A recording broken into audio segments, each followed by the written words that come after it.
Salam kanalımın değerli izleyicileri, her vaxtınız xeyir olsun. Xoş gördüm hər birinizi yeni videomda. Bugün mən sizlərlə çox dadlı, ləzzətli, hamımızın sevimli salatı olan mimoza salatı hazırlayacağım. Mimoza salatını bu dəfə mən başqa formada hazırlayacağım. Görünüşü möhtəşəm olacaq. Tərəvəzləri soydum, soymağa qoydum. Artıq demək olar ki, soyuyub. Pendiri rəndədən keçirdim. Toyuğun döşətin didiklədim gördüyünüz bu formada. İsteğe göre yani başka cürde doğrayabilirsiniz. Bıçaq vasitəsilə doğraya bilərsiniz. Kiçik-kiçik. Bu tamamilə sizin zövqünüzdən asılıdır. Keçirəm digər tərəvəzləri tiyorkadan keçirilməsinə, yəni rəndədən keçirirəm. Evet. Kartofları rəndədən keçirirəm.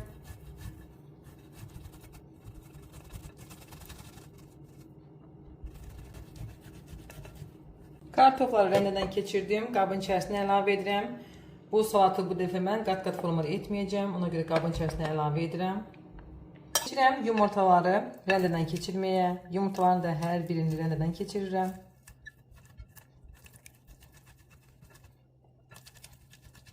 Yumurtanı da qabın içərisinə əlavə edirəm. Kökü tiyorkadan keçirirəm.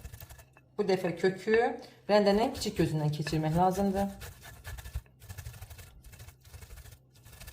Kökü də rəndədən keçirdim. Kökü qoyuram kənara, qabın içərisinə əlavə etmirəm.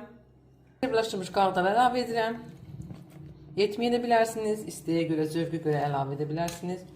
Və öncədən rəndədən keçirdiyim Holland pendirini toyuğun sinə ətinə əlavə edirəm.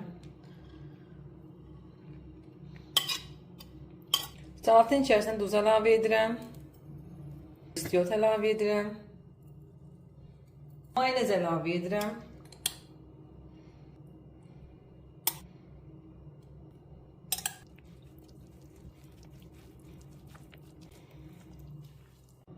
Salatı qarışdırdım, qoyuram kənara, keçirəm digər mərhələyə. Əsas mərhələlər, yəni fərqlilik buradadır.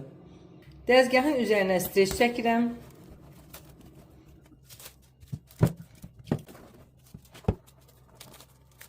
Streçin üzərinə rəndədən keçirdiyim kökləri əlavə edirəm.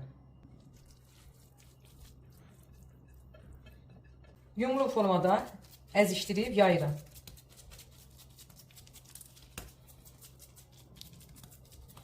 Hazırdır, içərisinə hazırladığım salatdan əlavə edirəm, daha doğrusu ortasına əlavə edirəm.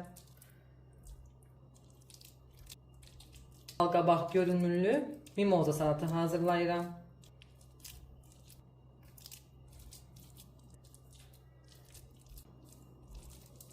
Streçi dəzgahın üzərindən qaldırıram və salatın üzərinə bükürəm.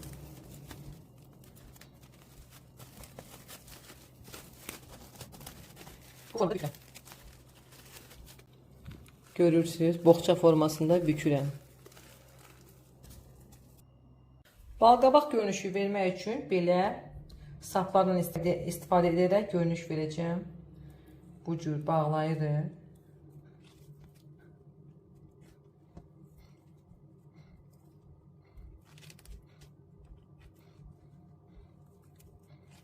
Budur, qoyuram 2 saat soyuducuda qalsın, özünü tutsun.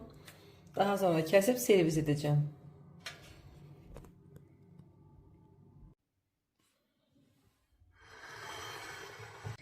Artıq salatımız 2 saata yaxındır ki soyuducudadır. İndi isə açıram, servis edirəm.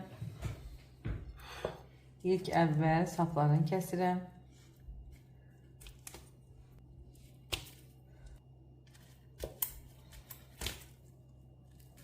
Baxın görünüşə necə möhtəşəmdir.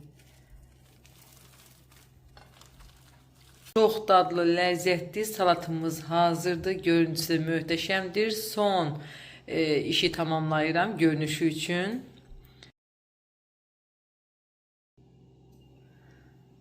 Görünüşü üçün üzərinə bibərin saplarını əlavə etdim. Tam buranı, yəni balqabaq görünüşündə olsun deyə. Mütləq siz də hazırlayın, əminəm ki bəyənəcəksiniz. Bəyənsəniz kanalıma abunə olub like atmağı unutmayın. Hərlik deyirəm, inşallah gələn videolarda görüşərik.